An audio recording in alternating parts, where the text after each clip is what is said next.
À seulement 9 ans, Léo Dubois était pétrifié, debout au premier rang des obsèques, le regard fixé sur le cercueil lustré où gisait son père. La cour du domaine Dubois grouillait de personnalités vêtues de noir, une marée sombre et grave. Les flashs des appareils photo crépitaient sans relâche, immortalisant la peine d'une famille exposée au regard du monde. Des fleurs d'un blanc immaculé, des milliers, couvraient la moindre parcelle, leur fragrance opulente se mêlant à l'odeur de la terre fraîche du Val-de-Loire. Tous affirmaient que son père était décédé, mais Léo détenait un secret qu'ils ignoraient. Son père lui avait fait un serment.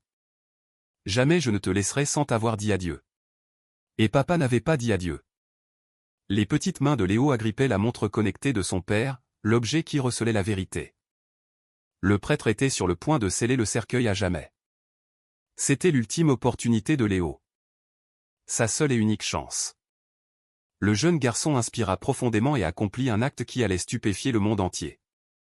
Bonjour à toutes et à tous. Bienvenue dans notre récit. N'hésitez pas à aimer, à vous abonner et à nous indiquer dans les commentaires votre lieu de visionnage. Au cœur du Val-de-Loire résidait Stéphane Dubois, un milliardaire de 58 ans, fondateur de l'une des plus florissantes entreprises de France. Dubois Entreprises jouissait d'une renommée mondiale. Elle érigeait des écoles, des hôpitaux, des galeries marchandes et fournissait du travail à des milliers de personnes. Stéphane Dubois était un homme d'exception, car il n'était pas issu d'un milieu aisé. Dans sa jeunesse, sa pauvreté était telle qu'il vendait des journaux à la criée pour aider sa mère à se nourrir. Il étudiait à la lueur d'une chandelle, l'électricité étant un luxe inaccessible. Mais Stéphane était brillant et d'une ardeur au travail inégalé. D'année en année, il avait érigé son empire à partir de rien. Les gens appréciaient Stéphane Dubois, pas uniquement pour sa fortune, mais pour sa bienveillance. Il finançait des soins pour les enfants malades. Il faisait construire des bibliothèques dans les quartiers modestes. Il prenait en charge les frais de scolarité d'étudiants démunis. La presse le disait généreux. Ses associés le décrivaient comme intègre. Tous le voyaient comme un homme de bien. Pourtant, une profonde tristesse habitait le cœur de Stéphane. 5 ans plus tôt, sa femme, Grace, avait péri dans un accident de la route. Elle était l'amour de son existence. Depuis sa disparition, Stéphane se sentait démesurément seul. Il s'était réfugié dans le travail pour anesthésier sa souffrance. Toujours plus de construction, de contrats, de voyages. Mais une seule personne donnait un sens à la vie de Stéphane. Son fils, Léo. Léo Dubois, 9 ans, des yeux bruns perçants qui captaient tout et une chevelure noire et frisée indomptable. Il était menu pour son âge, mais doté d'un courage et d'une curiosité sans bornes. Léo chérissait 3 choses par-dessus tout, son père, la lecture et les questions. « Dis, papa, comment se fait-il que certains aient tant d'argent et d'autres rien du tout ?» interrogeait Léo au petit déjeuner. Stéphane ne considérait jamais son fils comme un enfant. Ses réponses étaient toujours franches. « Voilà une excellente question, mon garçon. Le monde est souvent inéquitable. Certains naissent avec des avantages, d'autres pas. C'est pour cela que ceux qui ont des avantages doivent aider les autres. Tu saisis. Comme l'école que tu as bâtie en centre-ville pour les enfants sans moyens. » Le visage de Stéphane rayonnait de fierté. Précisément. Tu es un garçon perspicace, Léo. Chaque matin, immanquablement, quelle que fût son occupation, Stéphane déjeunait avec Léo à cette heure tapante. Tartines beurrées, œufs brouillés, jus d'orange, et leur conversation couvrait tous les sujets. Chaque soir, immanquablement, quelle que fût sa fatigue, Stéphane se rendait dans la chambre de Léo à 20h tapante. Il s'asseyait au bord du lit et lui contait des histoires jusqu'à ce que Léo s'endorme, baignant dans un sentiment de sécurité et d'amour. Sa mère lui avait transmis un précepte essentiel avant de partir. « Fie-toi à ton intuition, mon trésor. Si une situation te paraît louche, elle l'est sans doute. » Léo s'en souvenait et était toujours à l'écoute de ses ressentis. Or, une personne en particulier lui inspirait une profonde méfiance. Son oncle Nicolas. Nicolas Dubois, frère cadet de Stéphane, occupait le poste de vice-président chez Dubois Entreprises. Quadragénaire, séduisant, il arborait constamment des costumes onéreux. Il pilotait une voiture de sport rouge et résidait dans un appartement de luxe. Oncle Nicolas leur rendait visite à la maison de campagne chaque dimanche. Il arrivait toujours les bras chargés de cadeaux pour Léo, jeux vidéo, jouets, gadget dernier cri. Il souriait, et ébouriffait les cheveux de Léo en disant « Alors, comment va mon neveu chéri ?» Mais Léo se méfiait d'oncle Nicolas. Il ne savait dire pourquoi. Oncle Nicolas était toujours affable, souriant, plein de compliments. Pourtant, quelque chose sonnait faux, à l'image d'un fruit à l'apparence parfaite mais au goût amer. Léo décelait de menus détails. Le sourire de son oncle qui ne montait jamais jusqu'à ses yeux. Sa façon de balayer leur demeure du regard, comme pour en estimer la valeur. Sa manière de dire lorsque je dirigerai la société et plutôt que si un jour je dirigeais la société. Un dimanche, alors que Léo lisait dans le corridor, il surprit une conversation entre oncle Nicolas et son père dans le bureau. « Stéphane, tu t'épuises au travail, disait oncle Nicolas. Tu n'es plus tout jeune. Il serait peut-être temps de songer à la retraite. De laisser la place à un plus jeune. À quelqu'un comme toi. » La voix de son père était posée. « Je suis vice-président. Tu m'as formé pendant 20 ans. N'est-ce pas mon tour ? Nicolas, cette entreprise, c'est moi qui l'ai créée. Je ne suis pas prêt à y renoncer. » Un silence s'installa. Puis oncle Nicolas reprit, d'une voix changée, plus glaciale. « Évidemment, mon frère. Je me fais simplement du souci pour toi, voilà tout. » Après le départ de son oncle, Léo alla voir son père. « Papa, fais-tu confiance à oncle Nicolas ?» Stéphane sembla étonné. « C'est mon frère. Pourquoi cette question ? Il m'inspire un sentiment bizarre. » Stéphane attira Léo sur ses genoux. « Nicolas est de la famille. Les frères ont parfois des désaccords, mais la famille, c'est sacré. On doit pouvoir se fier à sa famille. » Mais le sentiment bizarre de Léo persistait. Cela se produisit un mardi matin. Léo se leva à 6h30 comme à son habitude et se précipita en bas pour le petit déjeuner. Mais son père n'était pas à table. En 5 ans, jamais son père n'avait manqué un petit déjeuner. Jamais. « Madame Lefebvre » interpella Léo, s'adressant à l'assistante de son père. « Où est papa ?» Madame Lefebvre semblait soucieuse. « Ton père n'est pas dans son assiette. Il est dans sa chambre, il se repose. » Léo gravit les escaliers 4 à 4 et toqua à la porte de la chambre de son père. Une voix fluette répondit « Entrez ». Léo ouvrit la porte et retint son souffle. Son père gisait dans le lit, dans un état lamentable. Son visage était cireux, couvert de sueur. Sa respiration était saccadée, et il se tenait la poitrine comme si elle était douloureuse. « Papa !» Léo se jeta au pied du lit. « Qu'est-ce qui t'arrive ?» Stéphane esquissa un sourire. « Ça va, mon fils. Un petit coup de fatigue. J'appelle un médecin. » Madame Lefebvre s'en est déjà chargée. « Ne t'en fais pas » mais Léo était submergé par l'inquiétude. Papa n'était jamais malade. Papa était une force de la nature. Il jouait au foot. Il courait. Il gravissait les marches sans jamais être essoufflé. À présent, il paraissait frêle et vulnérable. Le docteur Leclerc ne tarda pas. C'était un homme âgé aux cheveux blancs, leur médecin de famille depuis de longues années. Il examina son père avec son stéthoscope, mesura sa pression artérielle. Après un long moment, le docteur Leclerc ressortit, l'air grave. Léo, dissimulé derrière la porte, tendit l'oreille. Son cœur est affaibli, confia le docteur Leclerc à voix basse à Madame Lefebvre. Très affaibli. Je ne sais pas pourquoi. Il faut faire des examens. Il lui faut un repos absolu. Aucun travail, aucune source de stress. Va-t-il s'en remettre, s'enquit Madame Lefebvre. Le docteur Leclerc hésita. Je l'espère. Une chape de plomb tomba sur l'estomac de Léo. Son père était gravement malade. Les semaines suivantes, l'état de son père ne cessa de se dégrader. Il ne se rendait plus au travail. Il passait le plus clair de son temps à liter, à dormir, ou trop exténué pour bouger. Une infirmière, prénommée Léa, venait chaque jour à la maison pour lui prodiguer des soins et lui administrer ses médicaments. L'infirmière Léa était jeune, les cheveux châtains. Sa gentillesse et sa douceur étaient appréciées de Léo, car elle prenait soin de son père. Elle contrôlait son cœur avec des appareils spécifiques, lui donnait ses cachets et veillait à son confort. Mais Léo nota un détail curieux. À chaque visite d'oncle Nicolas, l'infirmière Léa s'éclipsait vivement de la pièce, comme si elle le craignait. Son père étant trop malade pour travailler, oncle Nicolas avait pris les rênes de Dubois Entreprise. Au premier abord, cela semblait logique. Il fallait bien que quelqu'un prenne les décisions. Mais oncle Nicolas semblait s'en réjouir. Un peu trop. Il venait à la maison quasi quotidiennement, s'enfermant dans la chambre de son père pour discuter affaires. Après ces entrevues, son père paraissait systématiquement plus épuisé et tendu.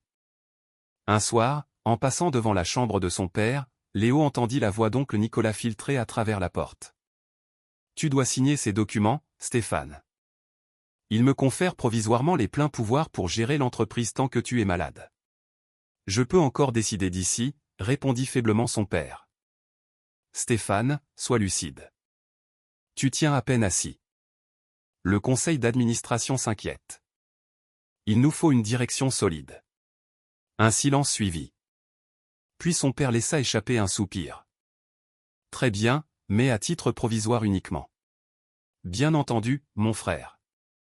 Tout ce que tu voudras. » Léo entendit des bruits de pas et se dissimula à l'angle du couloir. Oncle Nicolas apparut, un sourire de triomphe aux lèvres. Le genre de sourire qui nouait l'estomac de Léo. Cette nuit-là, Léo se faufila dans le lit de son père. « J'ai peur, papa, » chuchota Théil. « Moi aussi, mon fils, » avoua Stéphane. « Mais je me bats. Sais-tu ce qui me donne la force de me battre? C'est toi. À chaque fois que la faiblesse me gagne, je pense à toi. » Léo leva les yeux vers le visage blême de son père. « Papa, fais-moi une promesse. Tout ce que tu veux. Promets-moi que si un jour tu dois t'en aller, tu me diras adieu avant. Ne pars pas sans me dire adieu. » Les yeux de Stéphane s'embuèrent de larmes. Il serra Léo contre lui. « C'est promis, Léo. Jamais je ne te quitterai sans te dire adieu. C'est promis. » Léo ignorait alors que cette promesse allait devenir la chose la plus cruciale au monde. 3 mois après le début de la maladie de son père, un drame survint. C'était un mercredi soir. Léo faisait ses devoirs dans sa chambre lorsqu'il entendit des cris au rez-de-chaussée. Il dévala l'escalier et trouva Madame Lefebvre en pleurs, au téléphone. « Oui, une ambulance, vite. Monsieur Dubois ne respire plus. » Le cœur de Léo cessa de battre. Il courut à la chambre de son père. L'infirmière Léa était là, penchée sur son père, lui tâtant le pouls. Son visage était d'une pâleur mortelle. « Que se passe-t-il » hurla Léo. « Que arrive-t-il à mon père ?»« Léo, sors d'ici » dit l'infirmière Léa, la voix brisée par l'émotion. « Retourne dans ta chambre. »« Non, c'est mon père. » Oncle Nicolas surgit sur le seuil. « Léo, viens. Laisse l'infirmière faire son travail. » Mais Léo perçut quelque chose dans le regard de son oncle. Ni tristesse, ni inquiétude, mais autre chose, une lueur qui lui glaça les veines. L'ambulance arriva. Les secouristes se précipitèrent. Ils s'affairèrent longuement autour de son père. Puis ils le placèrent sur un brancard et l'emmenèrent. Léo tenta de les suivre, mais oncle Nicolas le retint. « Tu ne peux pas les accompagner, Léo. Tu es trop petit. »« Mais c'est mon père. »« Je sais. C'est moi qui vais à l'hôpital. Reste là avec Madame Lefebvre. » Léo vit l'ambulance s'éloigner, ses gyrophares balayant la nuit de leur lumière rouge. Oncle Nicolas rentra très tard. Léo l'attendait dans le salon, incapable de trouver le sommeil. L'expression de son oncle était grave. Il s'assit près de Léo et lui prit la main. « Léo, j'ai une bien triste nouvelle à t'annoncer. Ton père nous a quittés. Son cœur a lâché. Les médecins ont tout tenté, mais ils n'ont rien pu faire. » Léo eut le sentiment que la terre s'ouvrait sous ses pieds. « Non. Non, ce n'est pas possible. Je suis navré, mon fils. Je sais combien c'est dur. Je veux le voir. Pas ce soir. Demain, c'est promis. Pour l'instant, tu dois essayer de dormir. » Léo retira sa main. « Tu mens. Il avait promis qu'il ne partirait pas sans me dire adieu. Il l'avait promis. Léo, ton père t'aimait plus que tout. Mais il y a des promesses qu'on ne peut pas tenir. Il y a des événements qui nous dépassent. Oncle Nicolas voulut le prendre dans ses bras, mais Léo le repoussa et s'enfuit dans sa chambre.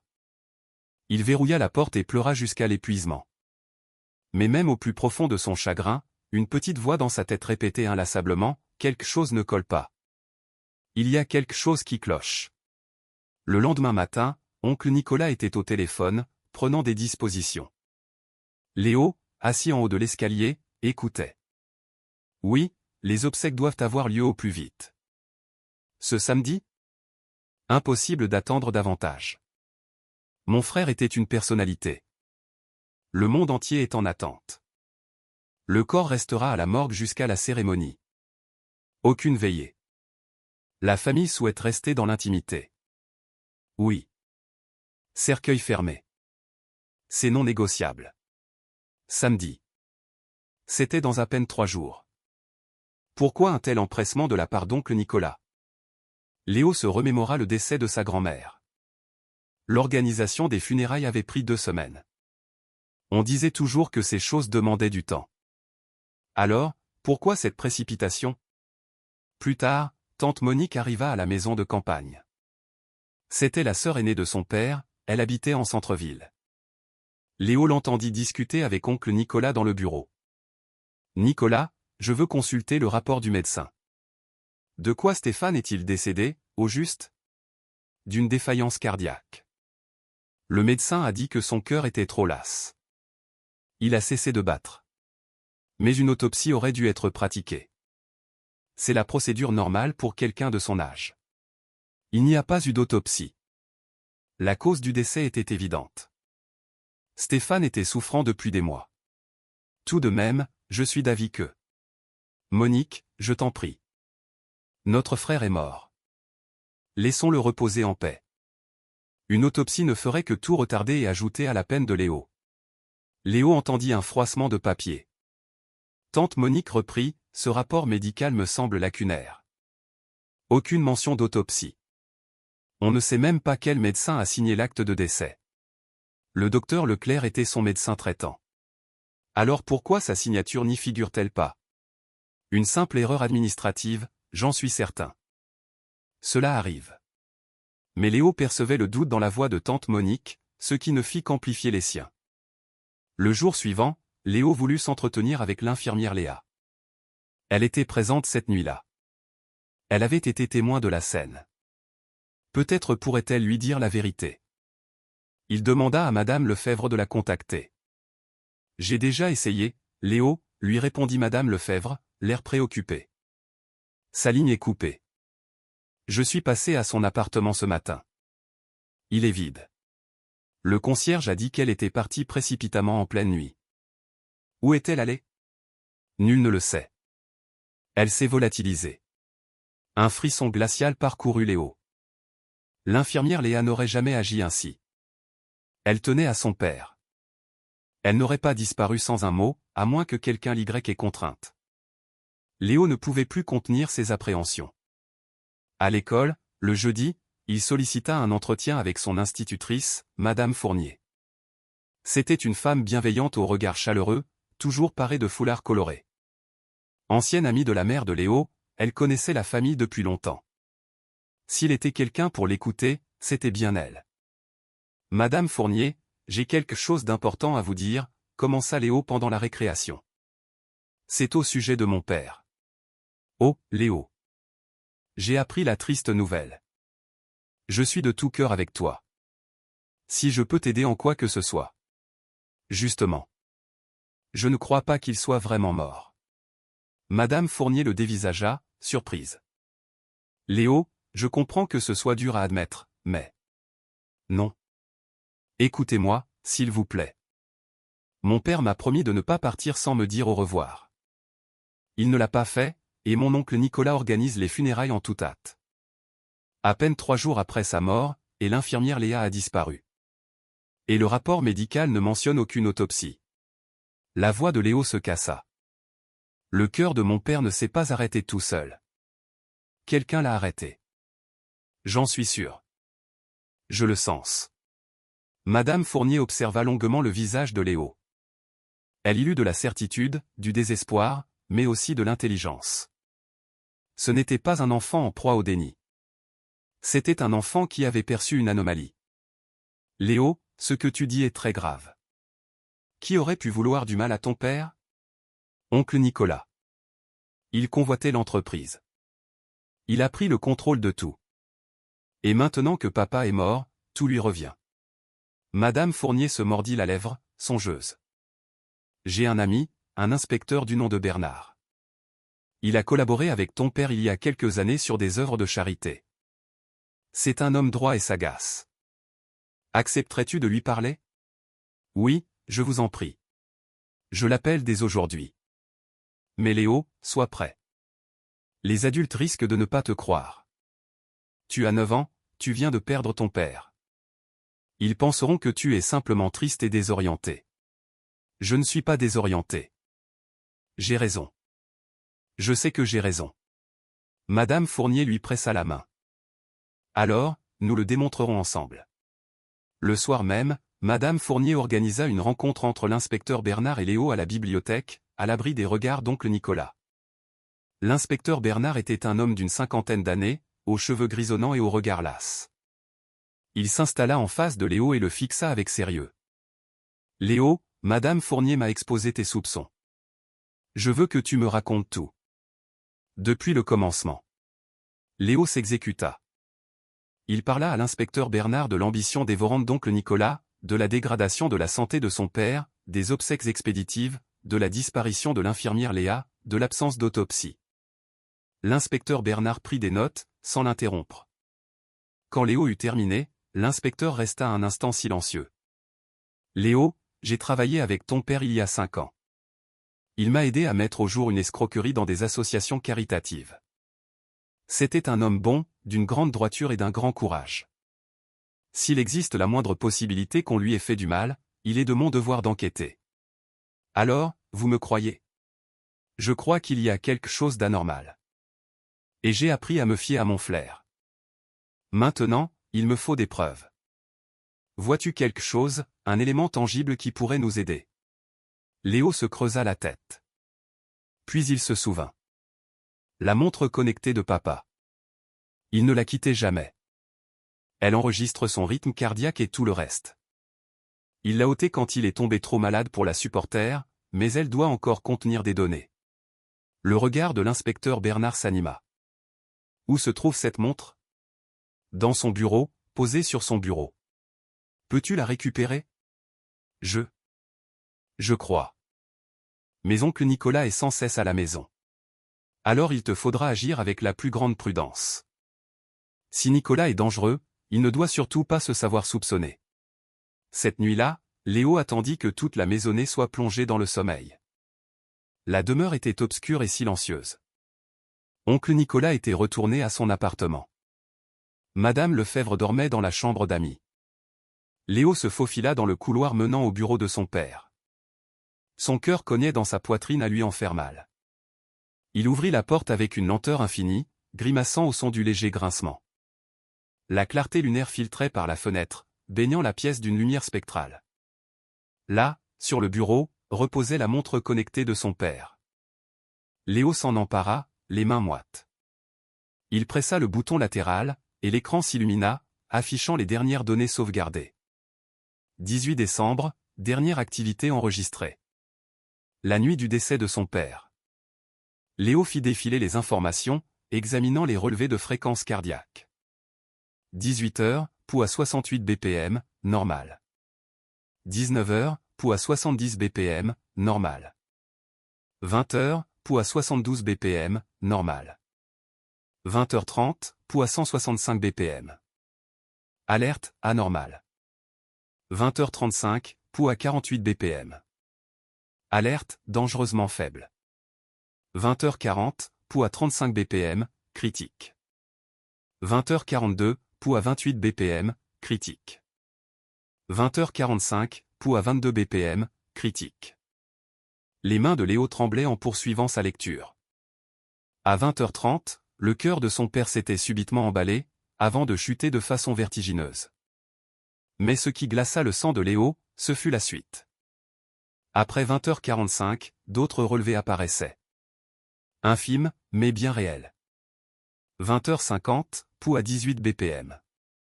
20h55, pouls à 15 bpm. 21h, pouls à 12 bpm. 21h05, plus aucun signal détecté.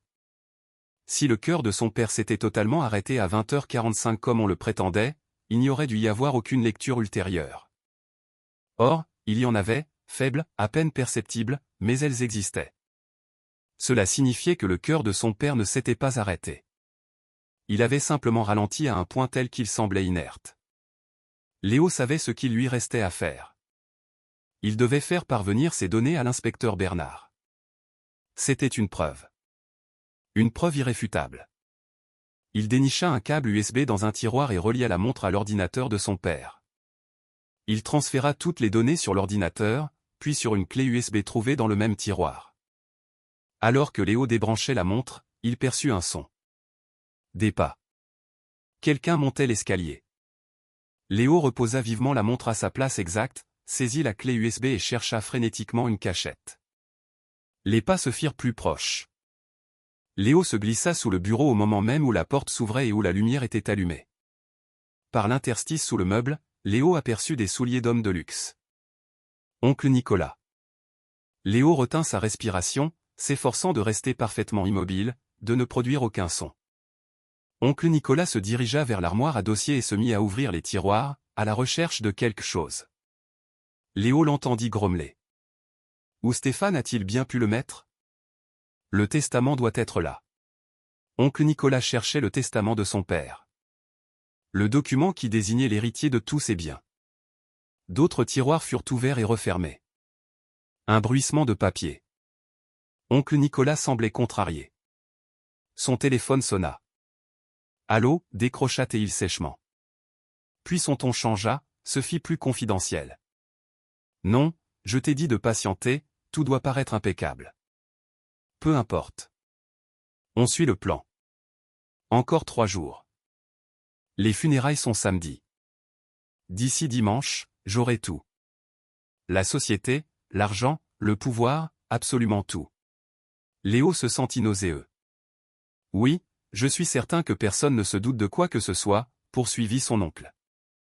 Le gamin croit à une mort naturelle. La sœur a des soupçons, mais aucune preuve. Quant à Léa, son cas est réglé. Elle ne parlera pas, son cas est réglé. Que voulait-il dire? L'infirmière Léa était-elle en danger? Oncle Nicolas raccrocha en laissant échapper un rire de satisfaction. Il quitta ensuite le bureau, refermant la porte. Léo attendit 5 longues minutes avant de se glisser hors de sa cachette. Il tremblait de tous ses membres. Il serrait la clé USB dans sa paume. Il avait tout entendu. Oncle Nicolas était le cerveau de toute l'affaire. Il avait attenté à la vie de son père. Il avait réglé le cas de l'infirmière Léa et s'apprêtait à enterrer son père samedi, dans 3 jours, avant que la vérité n'éclate. Léo devait sans plus attendre transmettre ces informations à l'inspecteur Bernard. Le lendemain matin, vendredi, Léo feignit de se rendre à l'école, mais il demanda au chauffeur de le déposer au commissariat de police où travaillait l'inspecteur Bernard. L'inspecteur fut surpris de le voir. « Léo, que fais-tu là? Ton oncle est-il au courant d'eux? » J'ai des preuves, l'interrompit Léo en sortant la clé USB. Et j'ai surpris une conversation d'oncle Nicolas. C'est lui qui a fait du mal à mon père. Il l'a avoué au téléphone. L'inspecteur Bernard s'empara de la clé USB et la connecta aussitôt à son ordinateur. Ses yeux s'écarquillèrent à mesure qu'il examinait les données de fréquence cardiaque. Ceci démontre que le cœur de votre père ne s'est pas arrêté net. Il a ralenti progressivement sur plus d'une demi-heure. Ce n'est pas une défaillance cardiaque naturelle. C'est autre chose. Une substance qui ralentit le cœur de manière artificielle. Pouvez-vous annuler les funérailles, implora Léo. C'est demain. S'il l'enterre, on ne saura jamais la vérité. Il me faut davantage. Je dois accéder au dossier médical. Mais vous avez dit que les archives de l'hôpital étaient sous scellés. Sur ordre de Nicolas. C'est lui qui en a fait la demande. L'inspecteur Bernard saisit son téléphone. C'est une procédure tout à fait inhabituelle pour une mort naturelle. Pourquoi vouloir sceller un dossier, si ce n'est pour cacher quelque chose? Durant les heures qui suivirent, l'inspecteur Bernard multiplia les appels, s'entretint avec des magistrats, et s'activa pour obtenir l'accès aux archives de l'hôpital. Pendant ce temps, Madame Fournier rejoignit Léo au commissariat de police. Enfin, à 16 heures, l'inspecteur Bernard reçut le feu vert. Il se rendit en toute hâte à l'hôpital général, muni d'un mandat. L'administrateur de l'établissement tenta de lui barrer la route. Ces dossiers sont confidentiels, sur instruction de Nicolas Dubois. Ce mandat prévaut sur toute autre instruction, rétorqua fermement l'inspecteur Bernard. Maintenant, donnez-moi le dossier médical de Stéphane Dubois. La découverte de l'inspecteur Bernard le mit hors de lui. Le rapport médical stipulait que Stéphane était décédé d'une insuffisance cardiaque à 20h45, mais ne mentionnait ni autopsie, ni analyse toxicologique. Le certificat de décès portait la signature du docteur Leclerc, mais celle-ci paraissait suspecte, comme si elle avait été imitée. Puis, l'inspecteur Bernard remarqua un détail dans la liste des prescriptions. Parmi les traitements cardiaques habituels figurait un autre produit, en petits caractères, composé X47. L'inspecteur Bernard photographia tous les documents et appela un de ses amis, le docteur Moreau, toxicologue de renom. « Marcus, qu'est-ce que le composé X47 ?» Un silence se fit à l'autre bout du fil. Puis le docteur Moreau répondit d'une voix lente, « C'est une substance extrêmement dangereuse. On l'utilise en milieu hospitalier pour certaines opérations chirurgicales. Elle ralentit le cœur et la respiration jusqu'à un niveau quasi indétectable, donnant au patient l'apparence de la mort. » Où as-tu vu ça? Dans un dossier médical. Quels sont les effets d'une administration à petite dose sur le long terme? Cela entraînerait une défaillance progressive de l'organisme. Le cœur s'affaiblirait de plus en plus.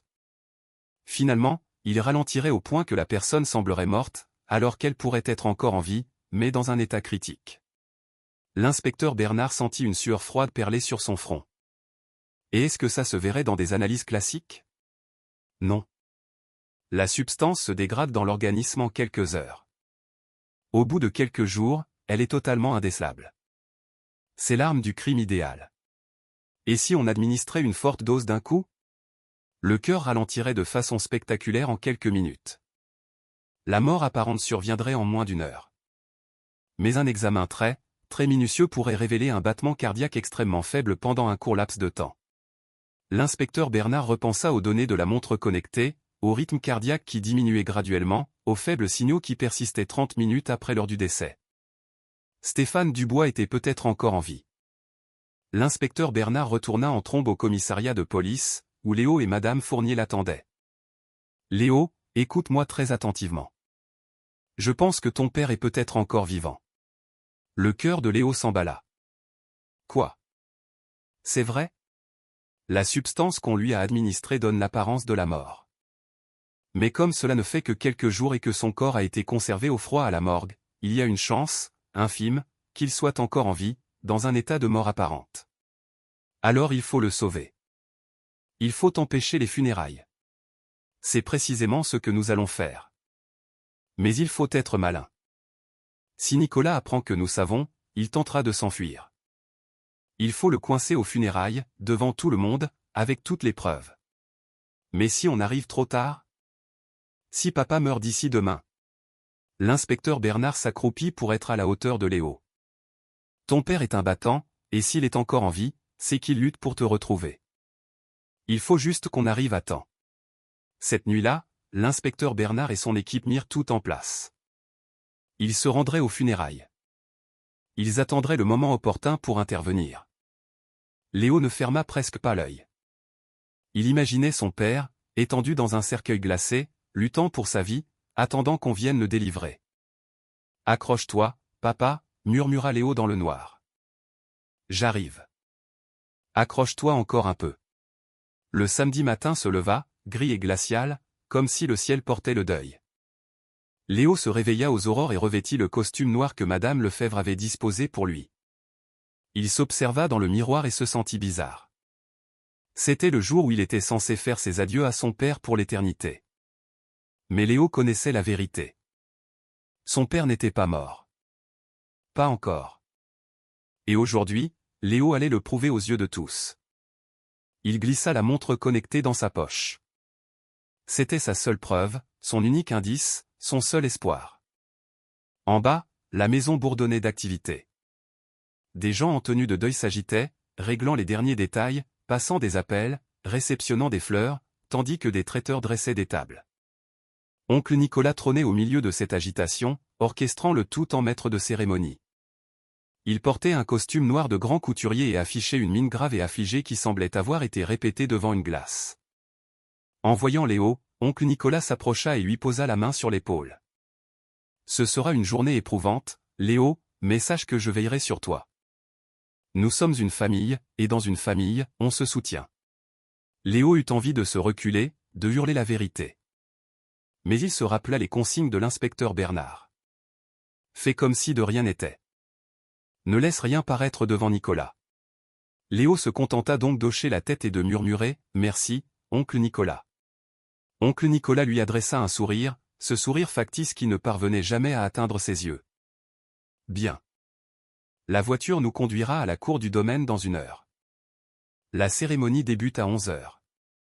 À 10h30, la cour du domaine du bois était méconnaissable. Des milliers de fleurs blanches tapissaient chaque surface. Roses, lys, orchidées. Un immense chapiteau blanc abritait des rangées de chaises. À l'avant, sous une verrière qui étincelait sous la pâle lumière du jour, reposait le cercueil. Il était d'un bois poli dont le vernis miroitait. Poignée dorée, gerbes de roses blanches sur le couvercle. L'ensemble était à la fois somptueux, magnifique et sinistre. Des équipes de télévision étaient postées partout. Les camionnettes des chaînes d'information s'alignaient dans la rue. Des hélicoptères tournaient au-dessus du domaine. Ce n'était pas de simples funérailles. C'était un événement suivi par tout le pays, voire par le monde entier. Des personnalités affluèrent dans des limousines noires. Membres du gouvernement, capitaines d'industrie, politiciens en vue, vedettes de cinéma. Tout le gratin du Val-de-Loire tenait à être présent aux obsèques de Stéphane Dubois. Ils prirent place, chuchotant, dans leur tenue noire et leur mine de circonstance. Oncle Nicolas se tenait à l'entrée, saluant chacun avec la grâce d'un amphitryon. Il serrait des mains, recevait les condoléances et évoquait mon regretté frère avec une tristesse impeccablement jouée. Léo était assis au premier rang, aux côtés de tante Monique, de madame Lefebvre et d'autres proches. Ses petites mains serraient la montre connectée dans sa poche. Il balayait la foule du regard, à la recherche de l'inspecteur Bernard et de madame Fournier. Où était-il? Il devait être là. Ils avaient promis d'intervenir. À 11 heures précises, la cérémonie commença. Un prêtre en aube blanche officiait au pupitre. Une chorale entonna des chants funèbres. Les gens tamponnaient leurs yeux avec des mouchoirs. Puis oncle Nicolas s'avança vers le pupitre pour son éloge funèbre. Les caméras se braquèrent sur lui. L'assemblée se fit silencieuse. Oncle Nicolas prit une longue inspiration, comme pour maîtriser son émotion, et prit la parole. Mon frère Stéphane était bien plus qu'un homme d'affaires talentueux. C'était un visionnaire, un meneur d'hommes, quelqu'un qui a bâti un empire à partir de rien et a changé la vie de milliers de personnes. Léo scrutait le visage de son oncle. Il paraissait si sincère, si accablé. Si Léo ignorait la vérité, il aurait bu ses paroles. Stéphane m'a tout enseigné du monde des affaires, de l'intégrité, de l'importance de rendre à la communauté. Il était mon frère, certes, mais aussi mon maître, mon mentor, mon héros. Mensonge. Pur mensonge. Sa disparition n'est pas seulement une perte pour notre famille. C'est une perte pour cette région, pour notre pays, pour tous ceux qui l'ont connu et apprécié. Les mains de Léo tremblaient. Il avait envie de se lever et de crier à la face de son oncle qu'il était un imposteur, un assassin. Mais l'inspecteur Bernard lui avait dit de patienter. D'attendre le signal.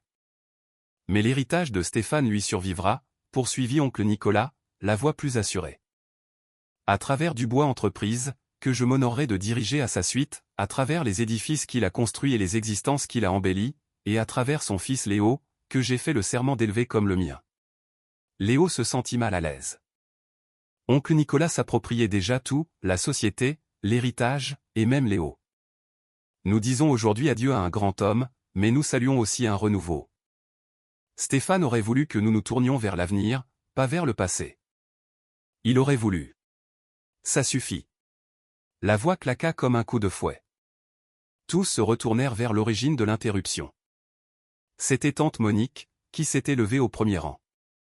Nicolas, je refuse d'écouter ça plus longtemps. Tu es là, à parler de l'héritage de Stéphane, alors que tu as bâclé ses funérailles, fait sceller son dossier médical et refusé qu'on pratique une autopsie. Il y a quelque chose d'anormal. Un frémissement parcourut l'assemblée. Le visage de Nicolas s'empourpra. Monique, ce n'est ni le moment, ni le lieu. Et quel sera le bon moment, Nicolas? Quand mon frère sera sous terre et ne pourra plus jamais se défendre? Comment oses-tu proférer de telles accusations le jour de ses funérailles? Tu es sous le choc, tu es en deuil, mais tu vas trop loin. Ah oui? Alors explique-moi pourquoi l'appartement de l'infirmière Léa est vide. Où est-elle passée? Je l'ignore. Les gens déménagent. C'est absurde. Les murmures de la foule s'intensifiaient. Les caméras tournaient à plein régime. La situation devenait incontrôlable. Nicolas tenta de reprendre la main. Je vous en prie. Ma sœur est, et on peut le comprendre, sous le coup de l'émotion. Pourrions-nous reprendre le cours de la cérémonie?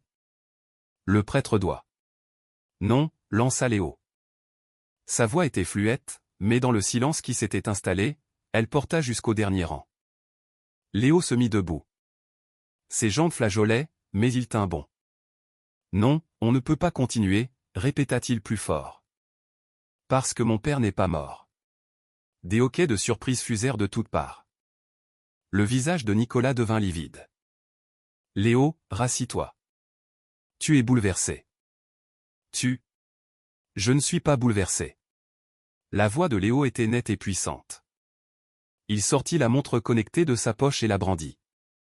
C'est la montre connectée de mon père. Elle affiche son rythme cardiaque la nuit de sa mort. Regardez les données. Son cœur ne s'est pas arrêté brusquement.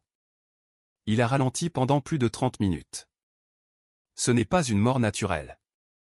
Quelqu'un est intervenu. La foule éclata en chuchotements stupéfaits. Les objectifs se braquèrent sur la petite silhouette de Léo brandissant la montre.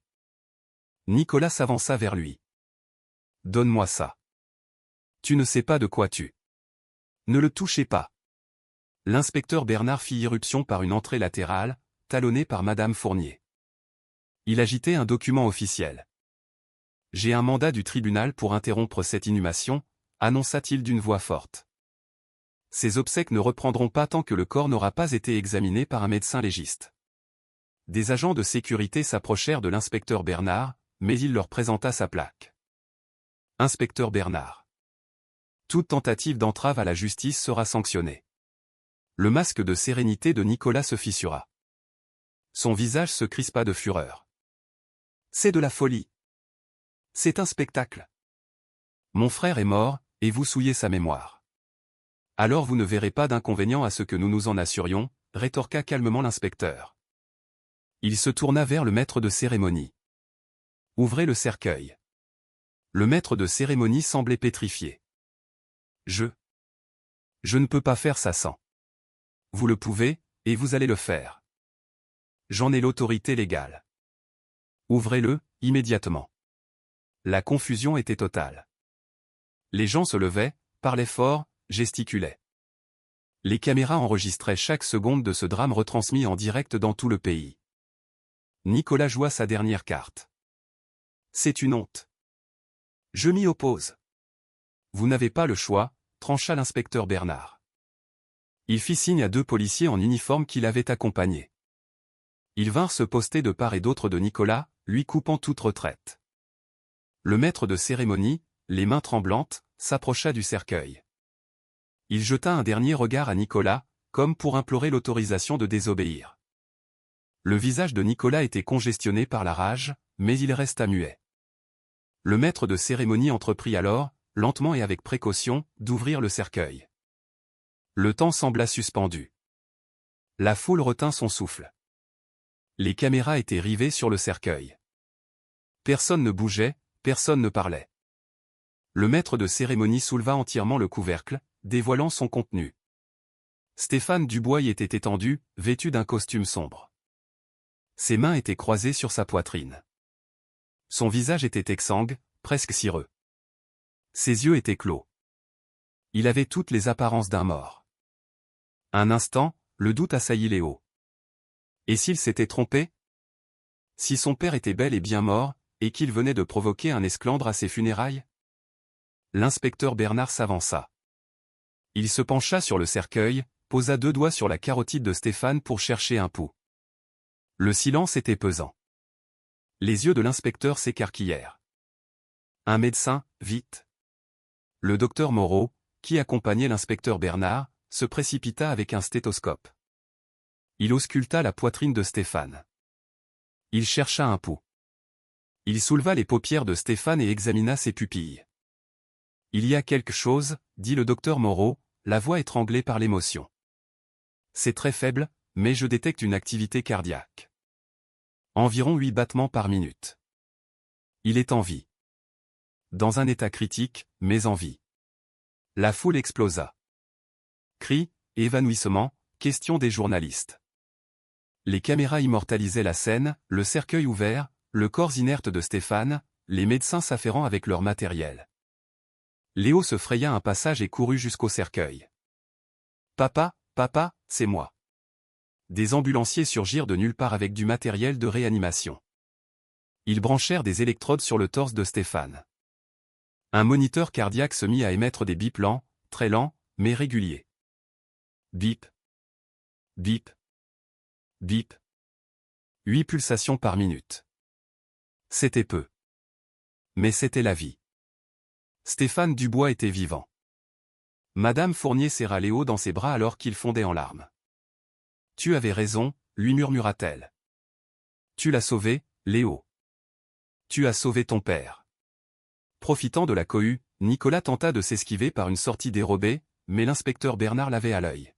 « Officier, appréhendez cet individu. » 2 policiers se saisirent de Nicolas. « Ne me touchez pas, se débat-il. Je n'ai rien fait. C'est un malentendu. » L'inspecteur Bernard s'approcha, le visage dur. « Nicolas Dubois, je vous arrête pour tentative d'homicide. » Il fouilla la poche de la veste de Nicolas et en extirpa une petite seringue contenant un liquide incolore. « Et ceci? Vous comptiez achever le travail au cas où votre plan aurait échoué? » Le visage de Nicolas vira au blême. « Ce n'est pas à moi. Je ne sais pas comment c'est arrivé là. » « Vraiment? » « Parce que j'ai la preuve que vous vous êtes procuré du composé X47 sur le marché noir il y a 3 mois. La même substance qui se trouve dans l'organisme de votre frère. La même substance qui se trouve dans cette seringue. » Les caméras ne perdaient rien de la scène. Le visage de Nicolas, pris au piège de son mensonge, était diffusé sur tous les écrans du pays. « Vous avez empoisonné votre frère, » poursuivit l'inspecteur. Vous lui avez administré de faibles doses pendant des mois pour simuler une défaillance cardiaque. Puis vous lui avez injecté une dose massive mercredi soir pour le faire passer pour mort. Vous avez fait sceller le dossier médical, empêché l'autopsie et précipité les funérailles. Dans quel but? Pour pouvoir enterrer votre frère vivant et mettre la main sur sa société, sa fortune, sa vie. Vous ne pouvez rien prouver. Au contraire. Nous avons les données de la montre connectée qui montrent la chute anormale du rythme cardiaque. Nous avons le dossier médical qui mentionne le composé X47. Nous avons vos relevés bancaires qui attestent de vos transactions avec des fournisseurs clandestins.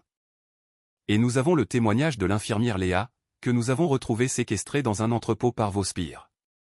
Le visage de Nicolas se décomposa. Son masque tomba.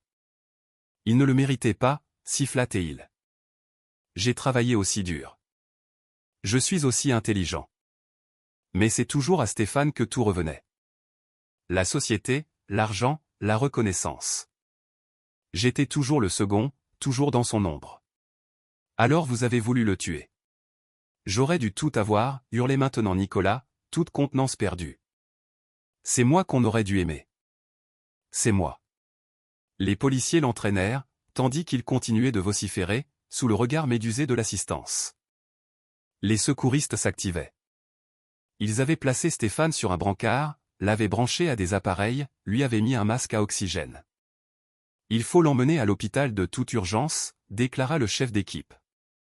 Il est en hypothermie, déshydraté, ses organes lâchent. Je ne sais pas si on peut. Faites votre possible, dit l'inspecteur Bernard. Léo grimpa dans l'ambulance avec son père. Personne ne songea à l'en empêcher. Il tenait la main glacée de son père tandis que le véhicule filait à travers les rues, sirène hurlante. « Papa, tu m'entends » murmura Léo. « C'est moi. C'est Léo. Je t'ai retrouvé. Je n'ai pas baissé les bras. Comme tu me l'as appris, on ne baisse jamais les bras. Maintenant, c'est à toi de te battre, papa. Tu dois revenir. » Le moniteur cardiaque égrenait ses bips lents et faibles. Bip. Bip. Bip. On le perd, cria un secouriste. Le rythme cardiaque baisse.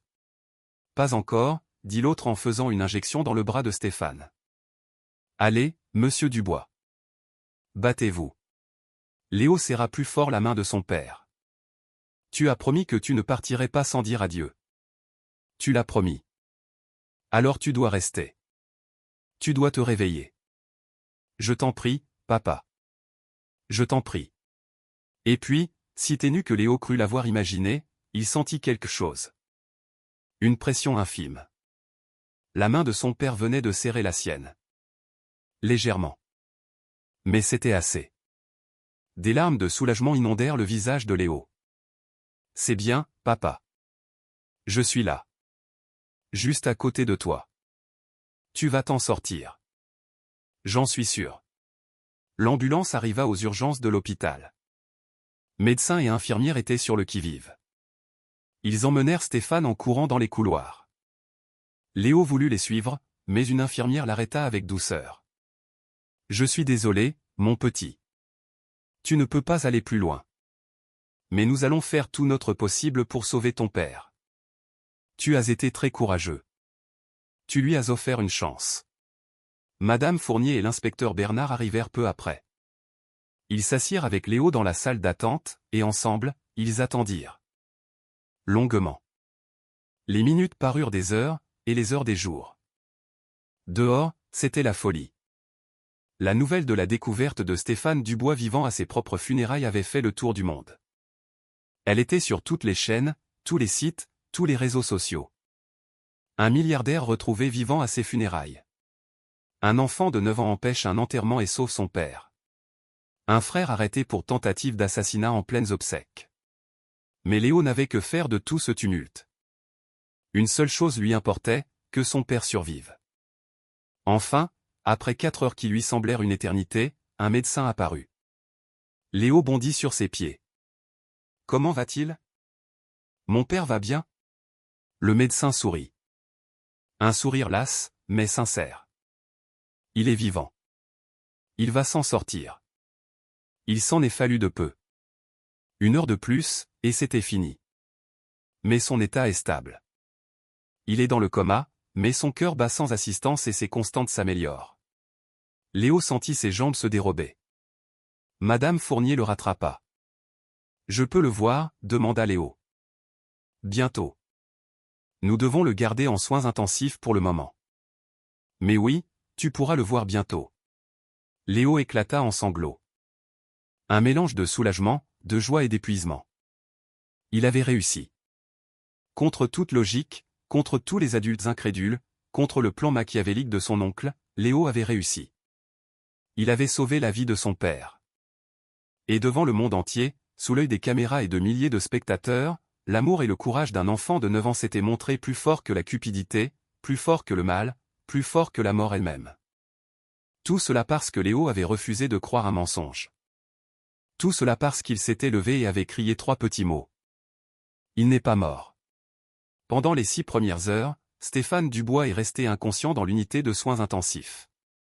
Léo, assis sur une chaise près du lit d'hôpital, a refusé de bouger. Sa petite main tenait celle de son père, qui était maintenant plus chaude que dans le cercueil, mais encore trop froide, encore trop faible. Des machines émettaient des bips autour d'eux. Des moniteurs affichaient le rythme cardiaque, la tension artérielle, les niveaux d'oxygène, qui s'amélioraient tous lentement, très lentement.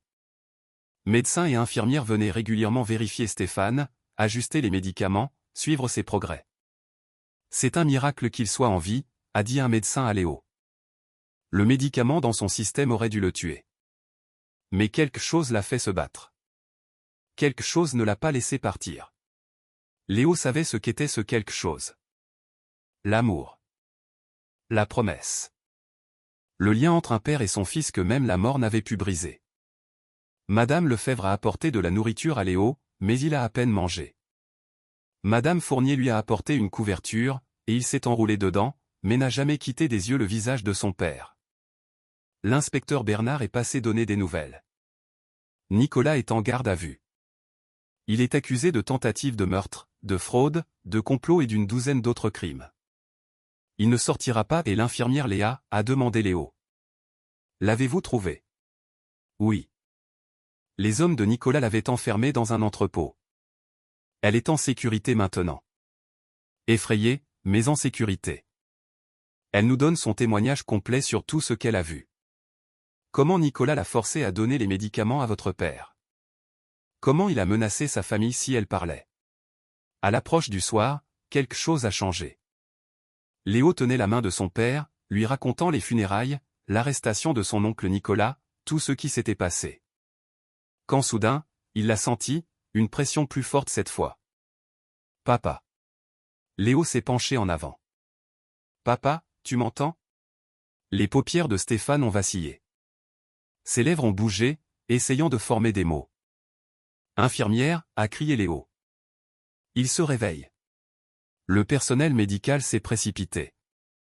Ils ont vérifié les constantes de Stéphane, ajusté son masque à oxygène, surveillé son activité cérébrale, puis lentement, les yeux de Stéphane se sont ouverts.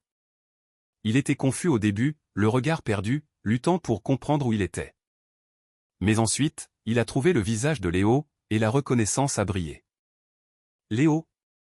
Le mot était à peine un murmure, rauque et faible, mais il était là. Léo s'est mis à pleurer, des larmes de joie coulant sur son visage. Papa, tu es réveillé. Tu es vraiment réveillé. Stéphane a essayé de parler à nouveau, sa voix éraillée par le manque d'usage. Tu es vivant, papa. C'est tout ce qui compte. Tu es vivant. Stéphane a serré la main de Léo de toutes ses forces, ce qui n'était pas beaucoup, mais c'était suffisant. Ses yeux se sont remplis de larmes. Mon courageux garçon. Le médecin a vérifié les réactions de Stéphane, lui posant des questions simples pour évaluer ses fonctions cognitives.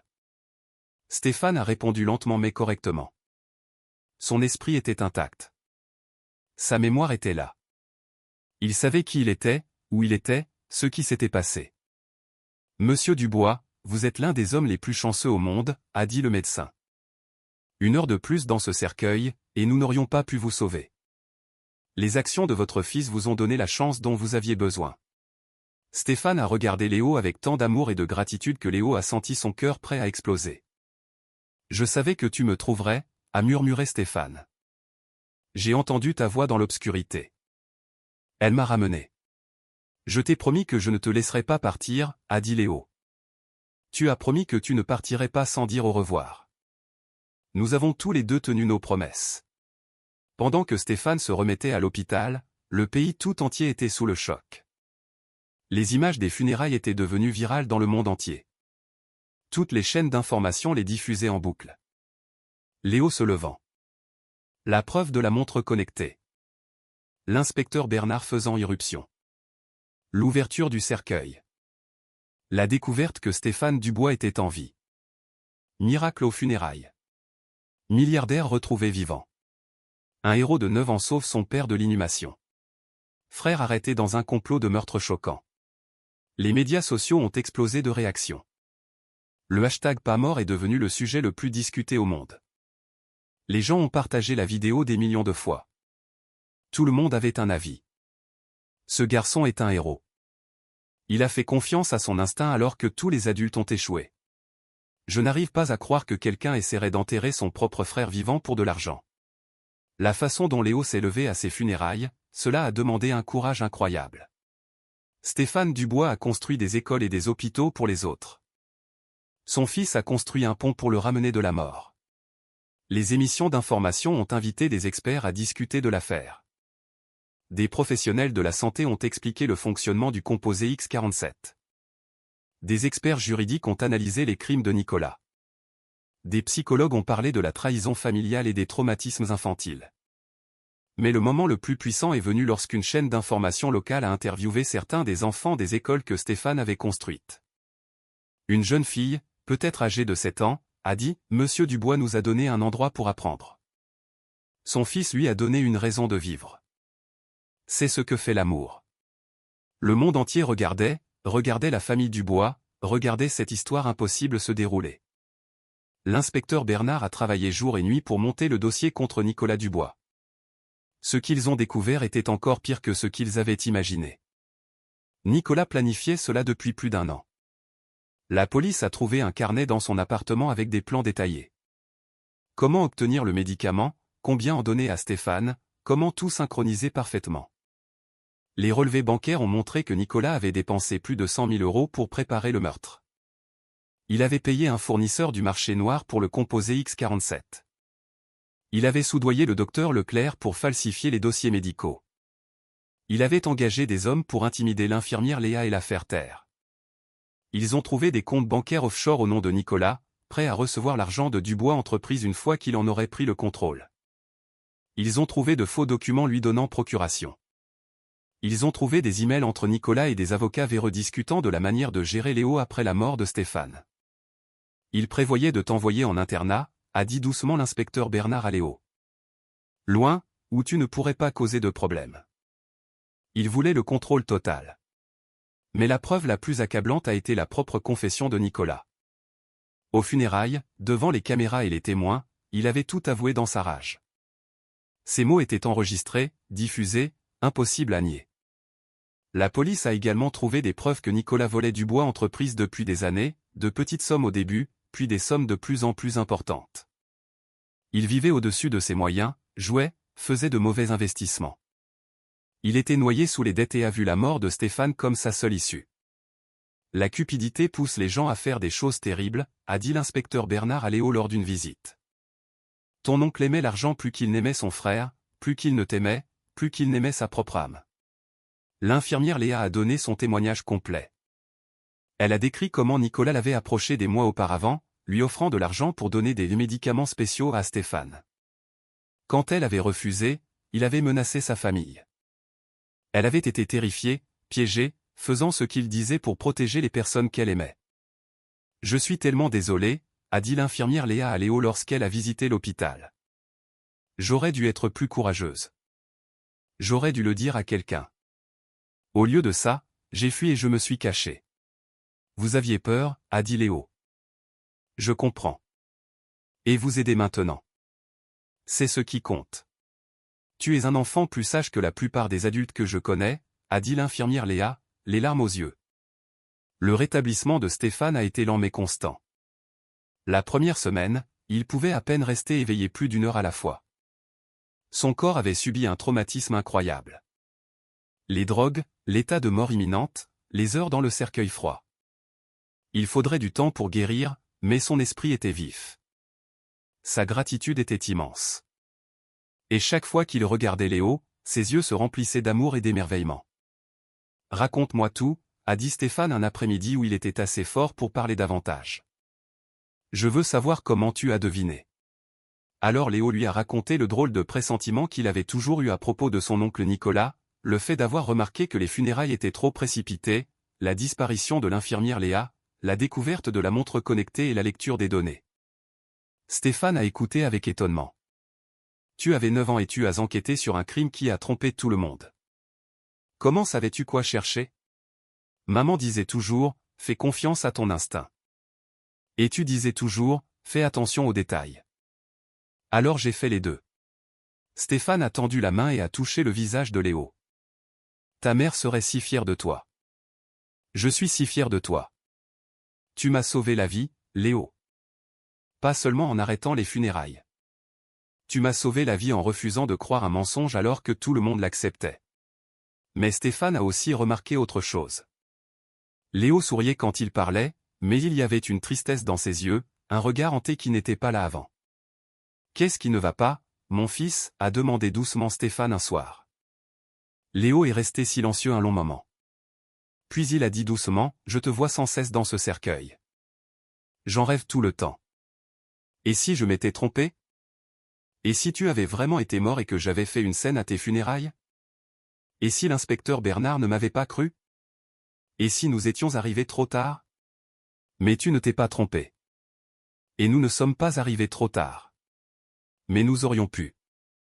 Papa, tu étais si proche de la mort. Le médecin a dit 1 heure de plus et... La voix de Léo s'est brisée. J'ai failli te perdre pour toujours. Stéphane a serré Léo contre lui, le tenant fort malgré sa faiblesse. Écoute-moi, mon fils. Oui, j'étais proche de la mort. Oui, c'était terrifiant. Oui, nous avons failli nous perdre l'un l'autre. Mais ce n'est pas arrivé. Tu as vu la vérité alors que tout le monde ne voyait que ce qu'il s'attendait à voir. Cela a demandé un courage et une sagesse incroyables. Mais j'ai peur tout le temps maintenant. Peur que quelque chose d'autre arrive. Peur de te perdre quand même.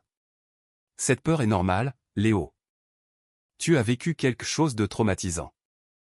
Me voir dans ce cercueil, ne pas savoir si j'étais vivant ou mort, ça va rester avec toi pendant un certain temps. Mais voici ce que je veux que tu te souviennes.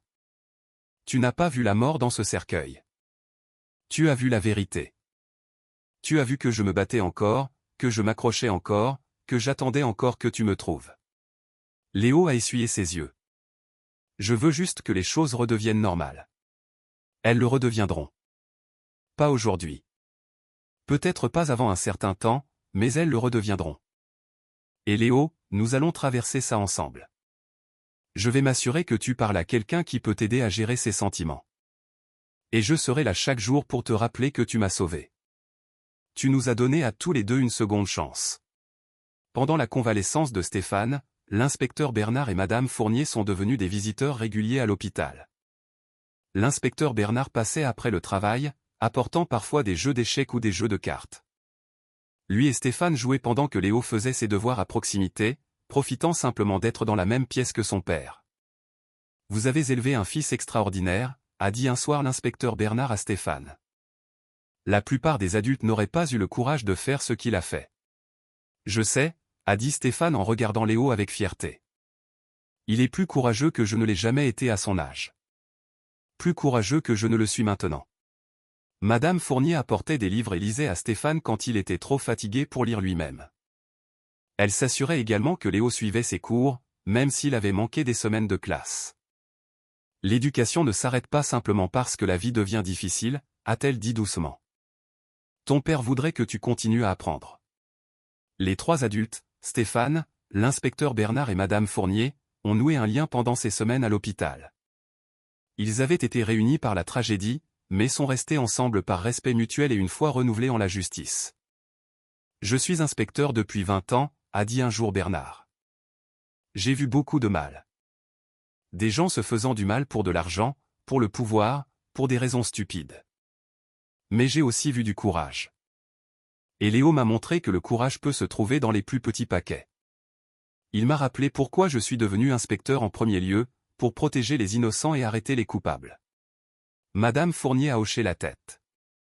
Je suis enseignante depuis 15 ans. J'ai enseigné à des centaines d'enfants. Mais Léo m'a appris quelque chose que j'avais oublié. Que les enfants voient le monde différemment des adultes. Ils n'ont pas encore appris à ignorer leurs instincts. Ils remarquent les choses que nous nous sommes entraînés à ignorer. Nous devons les écouter davantage. Stéphane a regardé son fils, qui s'était endormi sur la chaise à côté de son lit, et a senti son cœur se gonfler d'amour. Il m'a rendu plus que ma vie. Il m'a donné une perspective. J'ai passé 30 ans à bâtir une entreprise, à gagner de l'argent, à créer du succès. Mais frôler la mort m'a appris quelque chose. Rien de tout cela n'a d'importance par rapport à ça. Par rapport à lui.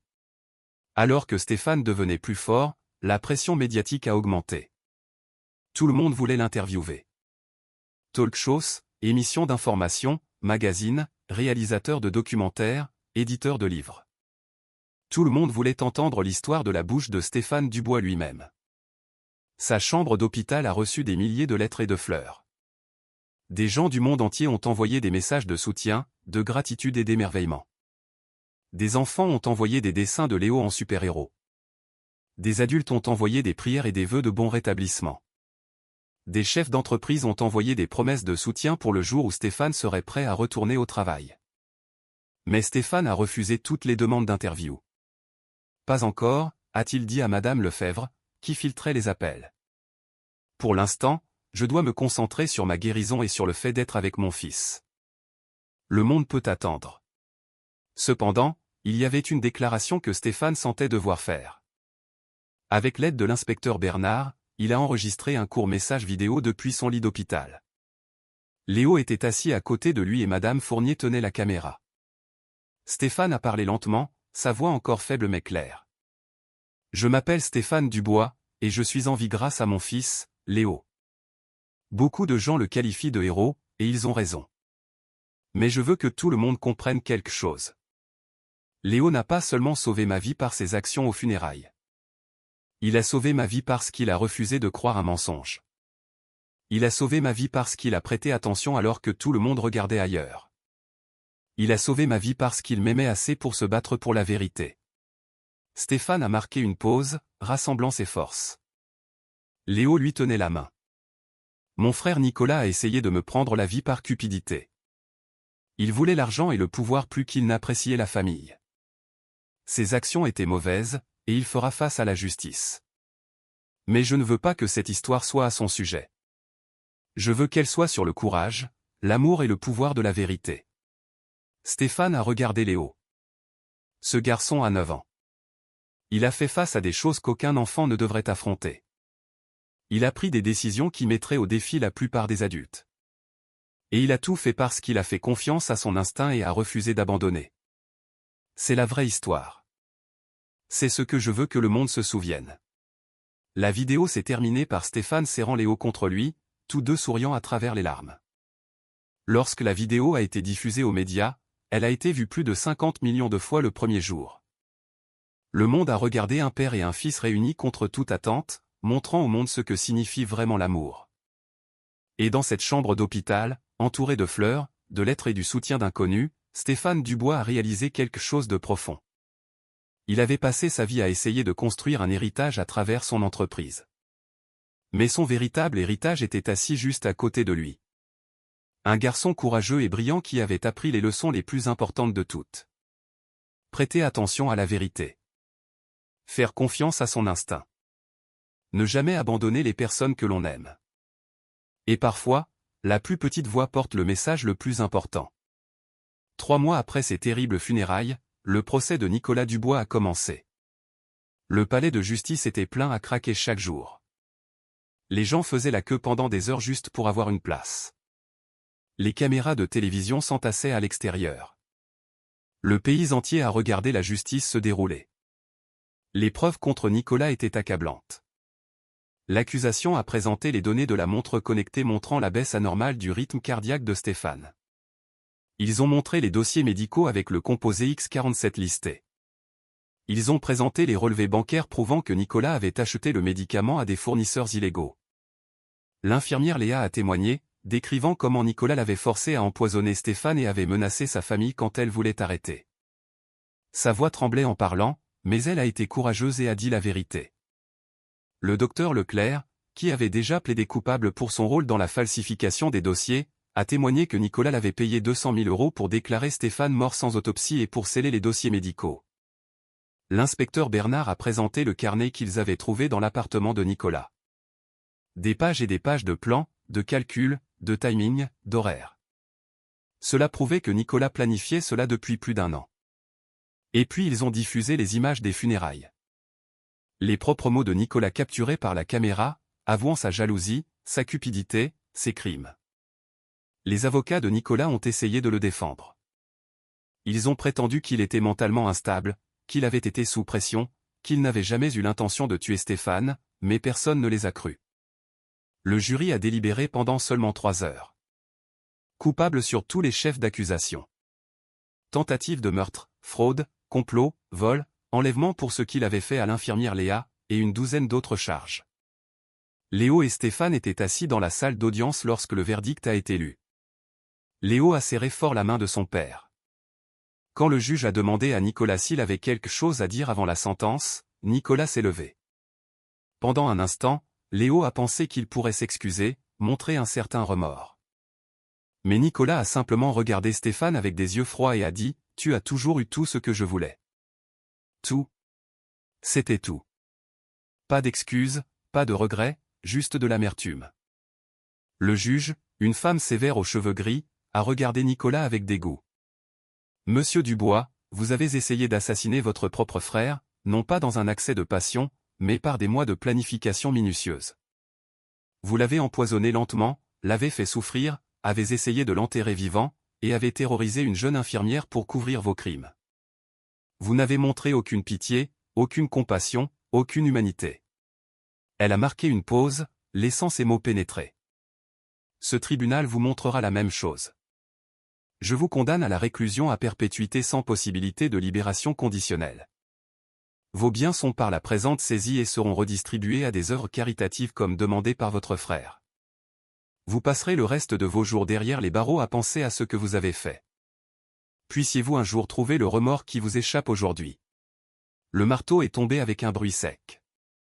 Nicolas a été emmené menotté. En passant devant Stéphane et Léo, il ne les a pas regardés. C'était comme s'ils n'existaient plus. À l'extérieur du palais de justice, les journalistes ont assailli Stéphane et Léo. Les questions fusaient de toutes parts. « Monsieur Dubois, que pensez-vous du verdict ? Léo, que diriez-vous à d'autres enfants confrontés à des situations difficiles ? Stéphane, pardonnerez-vous un jour à votre frère ? » Stéphane a levé la main pour demander le silence. Quand la foule s'est calmée, il a parlé clairement. « La justice a été rendue aujourd'hui. Mon frère a fait des choix terribles, motivé par la cupidité et la jalousie. Il paiera pour ses choix. Mais je ne veux pas passer ma vie à me concentrer sur ses crimes. Je veux la passer à me concentrer sur les secondes chances, sur la gratitude, sur l'amour entre un père et son fils. C'est là que va mon énergie maintenant. » Il a serré Léo contre lui. « Ce garçon m'a sauvé la vie. Et maintenant, ensemble, nous allons utiliser cette seconde chance pour aider les autres. » Un mois après le procès, Stéphane a convoqué une conférence de presse au domaine Dubois. La cour où les funérailles avaient failli avoir lieu avait été complètement transformée. Les tristes fleurs blanches avaient disparu, remplacées par des fleurs vives et colorées. Le dais de verre avait été enlevé. À sa place se trouvait un magnifique jardin avec une fontaine, des bancs et une aire de jeu. Stéphane se tenait à un pupitre avec Léo à ses côtés. Les caméras tournaient. Les journalistes attendaient. Le monde regardait. « Bonjour », a commencé Stéphane. Sa voix était forte maintenant, complètement rétablie. « Il y a 4 mois, j'ai failli mourir à cet endroit même. La cupidité de mon frère a failli me prendre la vie, et le courage de mon fils me l'a rendu. Depuis, j'ai eu beaucoup de temps pour réfléchir à ce qui compte, à l'héritage, à la façon dont nous passons le temps précieux qui nous est donné. » Il a marqué une pause, regardant Léo avec amour. « J'ai bâti Dubois Entreprise sur 30 ans. J'ai gagné beaucoup d'argent. J'ai construit beaucoup de bâtiments. Je pensais que c'était mon héritage. Mais allongé dans ce lit d'hôpital, me remettant d'une mort imminente, j'ai réalisé que j'avais tort. Les bâtiments s'effondrent. Les entreprises changent. L'argent disparaît. Le seul héritage qui compte, ce sont les vies que nous touchons et l'amour que nous donnons. » Stéphane a pris une profonde inspiration. « Alors aujourd'hui, j'annonce ma retraite de la gestion active de Dubois Entreprise. Je resterai président du conseil d'administration, participant aux réunions trimestrielles, mais les opérations quotidiennes seront gérées par une équipe de dirigeants de confiance qui partagent ma vision. » Des murmures ont parcouru la foule. Stéphane Dubois se retirant. C'était difficile à croire. « Mais je ne prends pas ma retraite pour ne rien faire », a continué Stéphane. « Je prends ma retraite pour faire quelque chose de plus important. Aujourd'hui, j'annonce la création de la Fondation Dubois, une fiducie caritative dédiée à aider les enfants qui ont perdu des parents à cause du crime, de la corruption ou de la violence. » Léo s'est avancé et a tendu un dossier à son père. Stéphane l'a ouvert et a montré les documents aux caméras. « La fondation recevra 500 millions d'euros de ma fortune personnelle. Elle fournira une éducation, des conseils, un logement et un soutien aux enfants qui en ont le plus besoin, car chaque enfant mérite une chance. Chaque enfant mérite quelqu'un qui croit en lui. Chaque enfant mérite de se sentir en sécurité et aimé. Stéphane a posé sa main sur l'épaule de Léo. Mon fils m'a montré que les enfants sont plus forts, plus intelligents et plus courageux que nous ne le pensons. La Fondation Dubois investira dans cette force. Nous écouterons les enfants, nous les croirons et nous leur donnerons les outils dont ils ont besoin pour surmonter les défis auxquels ils sont confrontés. Léo a parlé alors, sa voix faible mais claire. Mon père a failli mourir, mais il ne l'a pas fait. Et maintenant, nous voulons aider les enfants dont les parents n'ont pas eu autant de chance. Les enfants qui sont seuls et qui ont peur. Nous voulons qu'ils sachent que quelqu'un se soucie d'eux. La conférence de presse s'est terminée par un tonnerre d'applaudissements. Plus tard, alors qu'il rentrait dans la maison, Léo a levé les yeux vers son père. « Tu penses que ça va vraiment aider, la fondation ?» « Je sais que oui, » a dit Stéphane. « Parce que tu en feras partie. En grandissant, tu aideras à la guider. Tu comprends ce que c'est que de faire face à des choses terribles. Tu comprends le courage et la vérité. C'est ce dont la fondation a besoin. » Léo a souri. C'était bon de transformer quelque chose de terrible en quelque chose d'optimiste. 6 mois après les funérailles qui n'en étaient pas une, Stéphane et Léo se promenaient ensemble dans les jardins du domaine Dubois. C'était une belle soirée. Le soleil se couchait, peignant le ciel de nuances d'orange, de rose et de violet. Les oiseaux chantaient dans les arbres. Les fleurs s'épanouissaient partout, emplissant l'air de doux parfums. Ils marchaient lentement, main dans la main, profitant simplement d'être ensemble, d'être en vie. Ils sont passés devant l'endroit où le cercueil avait été posé, où Léo avait crié ces 3 mots qui avaient tout changé. Maintenant, un bel arbre y poussait, planté en mémoire des secondes chances. Stéphane et Léo se sont arrêtés pour le regarder. Au pied de l'arbre se trouvait une pierre commémorative. Elle ressemblait à une pierre tombale, mais au lieu d'un nom et de date, elle était vierge, complètement lisse et vide. « Pourquoi as-tu mis ça ici, papa ?» a demandé Léo en touchant la pierre vierge. « Parce que c'était censé être ma tombe », a dit doucement Stéphane. Cette pierre devait porter mon nom, ma date de naissance et la date de ma mort. Mais au lieu de cela, elle est vierge, vide. Un rappel que la mort n'a pas gagné ce jour-là. L'amour et la vérité ont gagné. Léo a tracé de ses doigts la surface lisse. C'est comme si l'histoire avait été effacée et que nous avions pu en écrire une nouvelle. Exactement. C'est ça, les secondes chances. Des pages blanches qui attendent de nouvelles histoires. Ils se sont assis sur un banc sous l'arbre. Le coucher de soleil jetait une lumière dorée sur tout, donnant au jardin un aspect magique. Léo est resté silencieux un long moment. Puis il a demandé doucement, « Papa, est-ce que tu m'as entendu quand j'ai crié aux funérailles, quand je me suis levé et que j'ai dit que tu n'étais pas mort? Est-ce que tu m'as entendu ?» Stéphane s'est tourné pour regarder son fils. Ses yeux étaient remplis d'émotion. « Oui, Léo. Je t'ai entendu. À travers tout, à travers les médicaments, à travers l'obscurité, à travers ce qui ressemblait à être piégé dans un sommeil profond, j'ai entendu ta voix. Vraiment? Vraiment. J'étais si loin, piégé dans mon propre corps.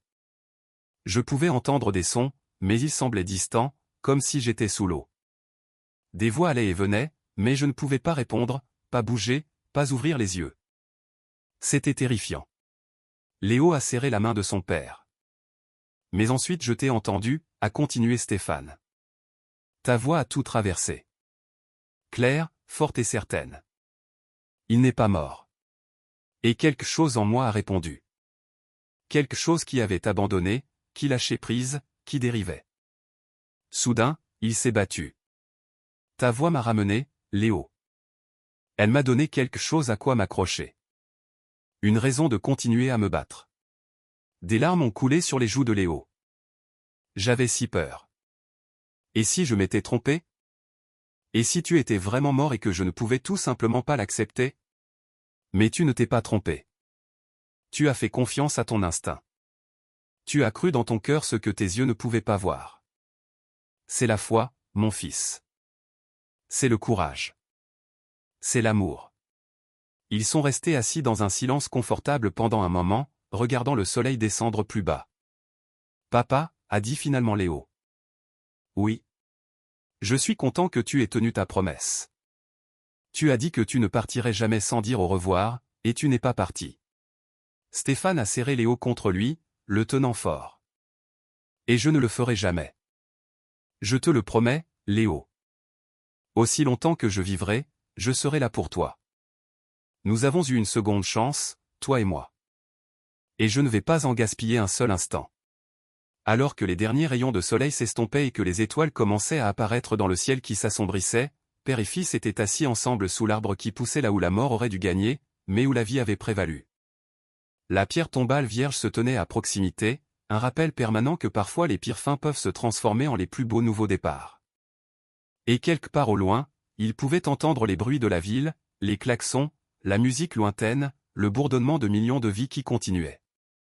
Mais dans leur jardin, sous leur arbre, il y avait la paix. Léo avait arrêté des funérailles avec 3 mots. Il avait sauvé la vie de son père avec courage et vérité. Et maintenant, ensemble, ils écrivaient une nouvelle histoire, celle des secondes chances, de la gratitude, d'une fondation bâtie sur l'amour au lieu de la cupidité, d'un père et d'un fils qui avaient affronté la mort et choisi la vie. La pierre tombale vierge resterait là pour toujours, vide et lisse, un symbole que certaines histoires ne se terminent pas comme elles le devraient. Parfois, avec assez d'amour et de courage, elles peuvent recommencer. Merci d'avoir regardé notre histoire de Léo Dubois, le courageux garçon de 9 ans qui a arrêté des funérailles et sauvé la vie de son père avec 3 mots simples. Si vous avez apprécié ce récit de courage, d'amour et de persévérance, veuillez aimer cette vidéo et vous abonner à notre chaîne pour d'autres histoires incroyables. Dites-nous dans les commentaires. Avez-vous déjà remarqué quelque chose que les autres ont manqué? Avez-vous déjà dû être courageux pour protéger quelqu'un que vous aimez? Que feriez-vous si vous connaissiez la vérité, mais que personne ne vous croyait? Nous aimerions entendre vos histoires et vos pensées. Jusqu'à la prochaine fois, souvenez-vous, faites toujours confiance à votre cœur, prêtez attention aux détails, et n'ayez jamais peur de vous exprimer pour ce qui est juste. Votre voix compte, peu importe à quel point vous êtes petit.